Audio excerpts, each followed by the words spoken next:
How's it going, everyone? My name is WallysOG, and today I'm bringing you something actually special. I said in a previous video, I'm bringing something super special for you today, but it really wasn't all that special. But today is in fact actually special. I am bringing you iRacing in VR.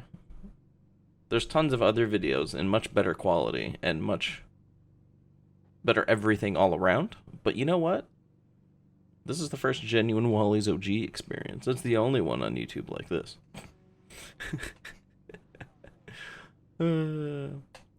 It's funny to me. But no. In all reality, I am privileged to work at a certain company that does own a VR sector. And I work in that side. And I just happened to have the full setup, and so I decided to give it a try. I'm very happy that I decided to give it a try, let me tell you.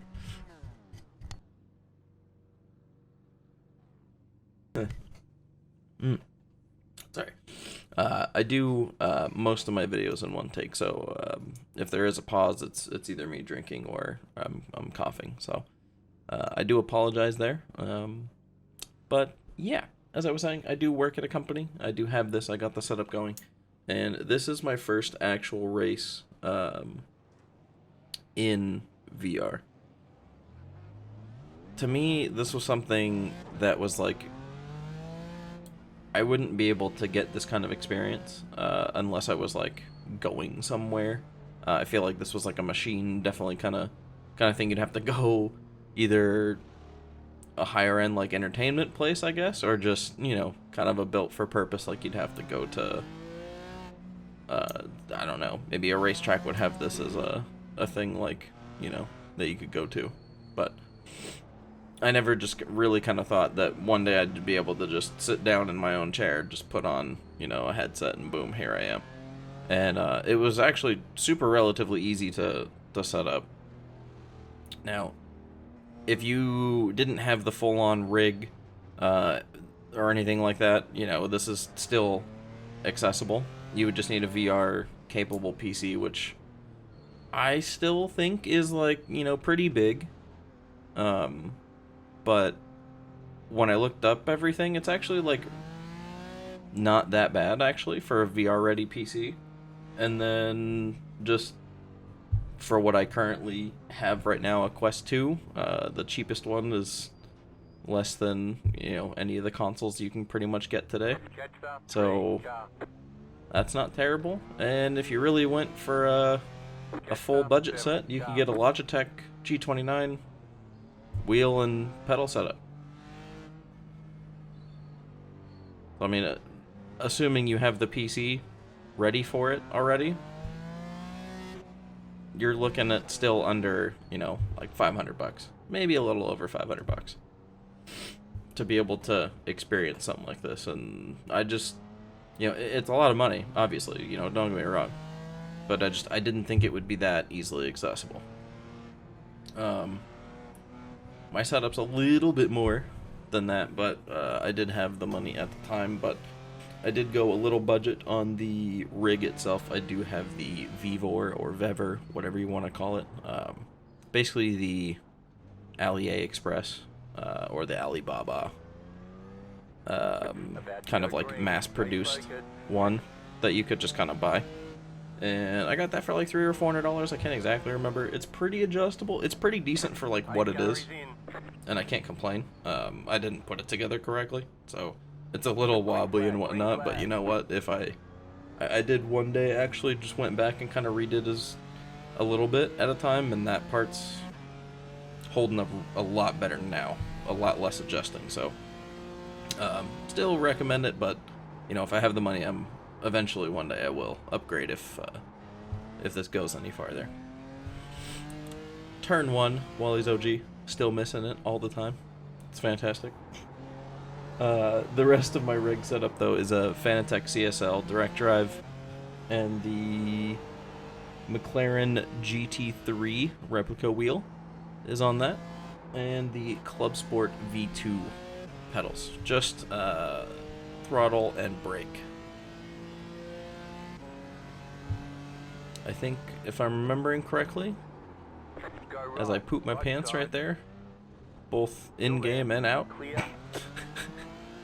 almost taking out this guy ahead of me.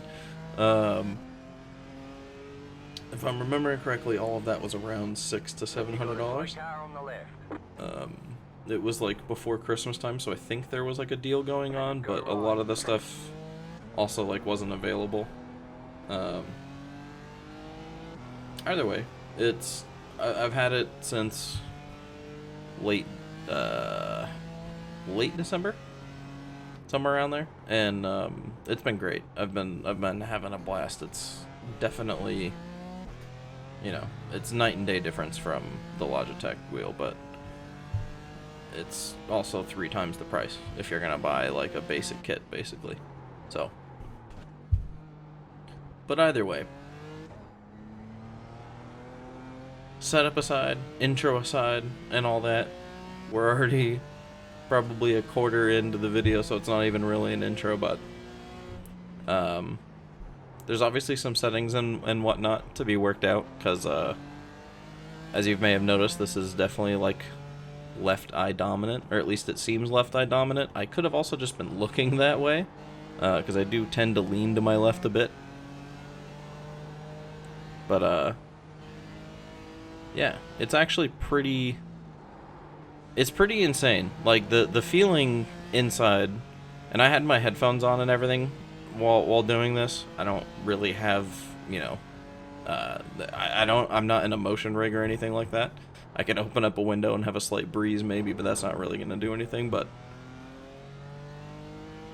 having the headphones on and everything, and all you hear is engine noise, you know, like you're in the car, you can get pretty immersed, you know, to an extent. And I think if I was gonna sit in here for like 2 hours, 2 or 3 hours, it'd be a blast. It'd be definitely tiring, but it'd be a blast. There's another moment where I gotta change my pants.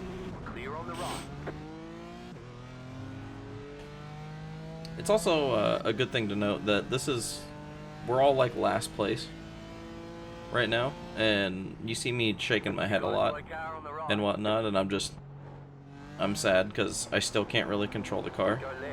That also was a 3rd time where I had to change my pants, because that guy was a lot closer than it looked like. But all of this battling is for basically last place. As you can see, everyone ahead. The excitement was just the fact that it was like my first run in VR. I didn't really do qualifying. I did like 2 practice laps. I can't really control this car either. It's the GT4 M4 BMW class. Everyone's in the same car. Super fun though, just kind of tricky for me to drive. I'm still learning all of this. So, I mean, I'm sure a lot of it is not really knowing, you know, when to shift, when to brake exactly, not knowing the track either. A lot of this track knowledge, that kind of stuff, but I feel like this kind of helps a bit. Changing like FOV and everything while I'm not in VR is just like, it's okay, you know, and it works out and whatnot, but it's a lot harder to see on a single monitor setup than a triple, just because you can see so much more in a triple. Like, you're looking at a triple monitor setup right now is kind of like what you'd almost have to get to get this kind of FOV, unless you just have a really wide screen. I don't know. I play on 2 30-inch monitors, or one's 27-inch, one's 30. They're both curved. I mean, it's good for what it is. It's just, it's a little far, you know, from me, but you work with what you got, right? But this is me also working with what I got, and this was also a lot of fun. If you can do this setup, I would highly recommend it. I digress. I think that may be it for me on this one. I have done some other full video commentaries, but I do also like potentially to kind of do, you know, like a little bit of half and half here. I'm pretty sure there's some incidents that happen at the end of this. I can't exactly remember this race at all. But if you decide to stick around, there it is. If you don't, that's also fine. Enjoy the rest of me trying to figure out not only the car, but virtual reality racing. In what I can trying to remember the name is Zolder, I think. I don't know. I need to do my research again. Anyway, have a good one, guys. Good night. Appreciate you watching, and we'll see you in the next one. Enjoy the raw footage. Bye!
Slow down. You got a penalty? We're cutting the course.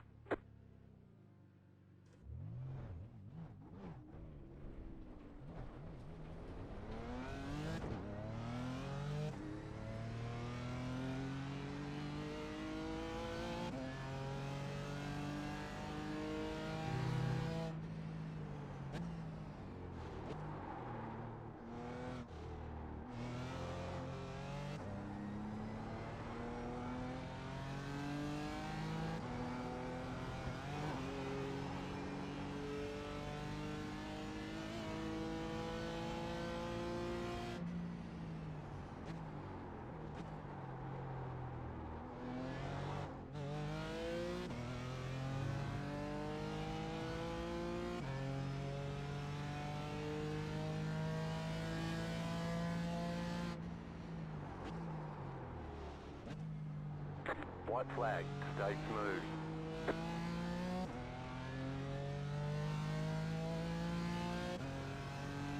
You've got about 5 laps of fuel.